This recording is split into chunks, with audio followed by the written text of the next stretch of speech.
Alright, this may take 2 videos, so let's get started. The appendix, and again we're looking at another appendix, and we're looking at the derivative of the natural logarithm. Up until now, you've been exposed to a logarithm of base 10. A log has a base of 10. A natural logarithm actually has a base. So let's look back. Log of 10 is equal to 1. Why is that true? Well, it's saying log base 10 of 10. Log base 10 of 10 says 10 to the power of what? Gives me 10. Well, 10 to the power of 1. 1 is the exponent. Ln is the natural logarithm. We write it as Ln, which stands for ln. Ln of e means that it's the log of base e. Log of base e is equal to 1. So again, ln is known as log base e. We write that as ln, natural logarithm, of e is equal to 1 because e to the power of 1 is equal to e. All right. Now, let's look at y equals e to the x. Y inverse of e to the x is equal to ln x. So this is how these two are related. Today we talked about exponential functions with Euler's number e. Ln x is just the inverse of e to the x. So let's look at the graph of e to the x, which we saw the other day.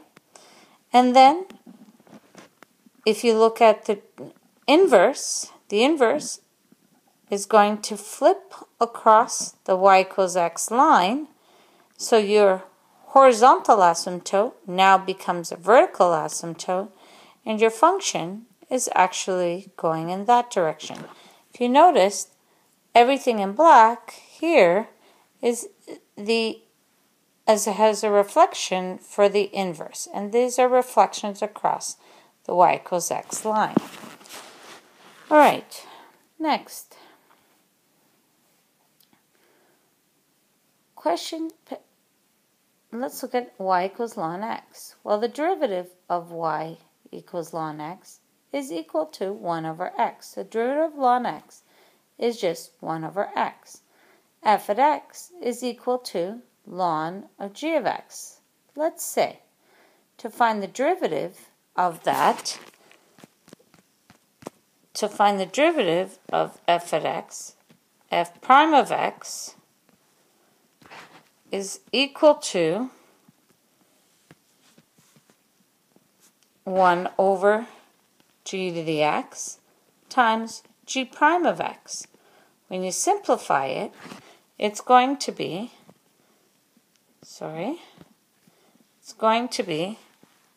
f prime of x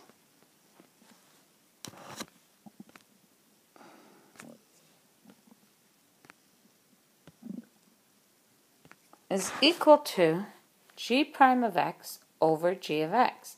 So that's how you find the derivative of ln of a function. We need this information later on in this unit. Let's keep going. Example 1. You're asked to differentiate the following. Y equals ln of 7x. Y equals 2 ln 7x. And the other one is y equals ln x over x to the power of 4. Let's look at the first example. Let's find the derivative. The derivative of 2 ln 7x is equal to 2 times the ln of 7x. Find the derivative of that, which will be the derivative of the inside times 1 over 7x, which is 7 over 7x. The result will be 2 over x once you simplify. Let's go to part B. Part B is y equals ln x over x to the power of 4. Use the quotient rule to be able to find the derivative. Ln x is 1 over x times the bottom minus the top times the derivative of the bottom, which is what we have there, divided by the bottom squared. So you will have, once you simplified, x to the power of 3 times 1 minus 4 ln x, all over x to the power of 8. We want to simplify the x to the 3 and x to 8 so that you have 1 minus 4 ln x over x to the power of 5. That is the derivative. All right, let's look at a next question. Part C, y equals ln of x cubed plus e to the power 2x. What do we do here? Well, you need to take the derivative of the inside divided by the inside. So we're going to do that, and we find out that it's 1 over x cubed plus e to the 2x times the derivative of the inside, which is 3x squared plus 2e to the 2x. All right, y prime is then equal to 3x squared plus 2e to the 2x over x cubed plus e to the 2x. All right, let's look at the next question. Now, exponential rules, which you need to keep in mind. The exponential rules you may know as the ln rules or the logarithmic rules, log rules that you learned in advanced functions. Ln of e, so the log base e of e, we've already looked at, and that equals 1. Ln is 0. Okay, the question is, what's the ln of 0? Most people would try and say it's 0.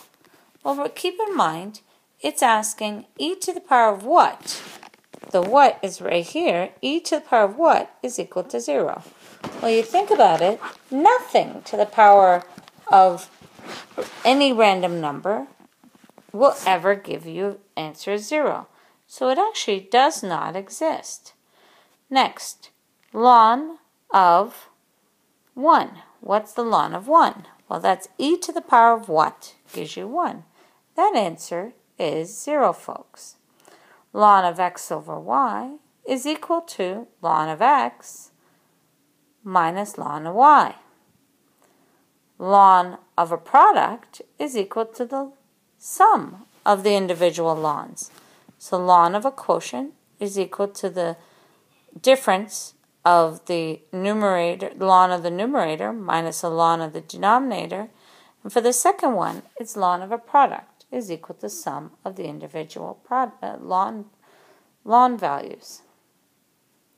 All right, next, ln of x to the m.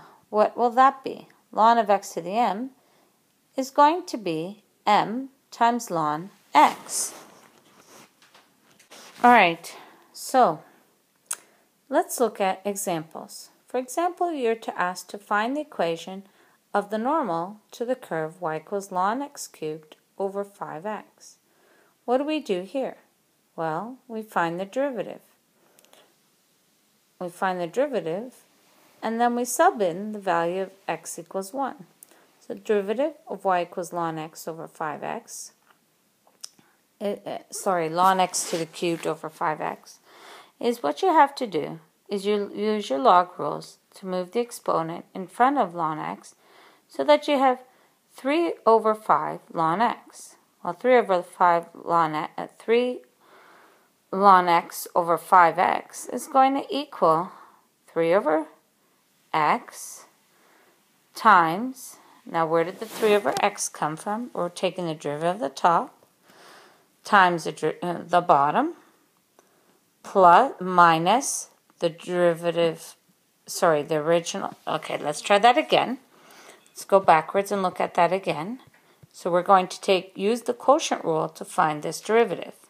You find the derivative of the top by taking 3 times 1 over x, which is 3 over x, times the bottom, which is 5x, subtracting the top, 3 ln x, times the derivative of the bottom, which is 5. Oops, that was a quick one. That moved too quickly for us. Let's try that, move it over here.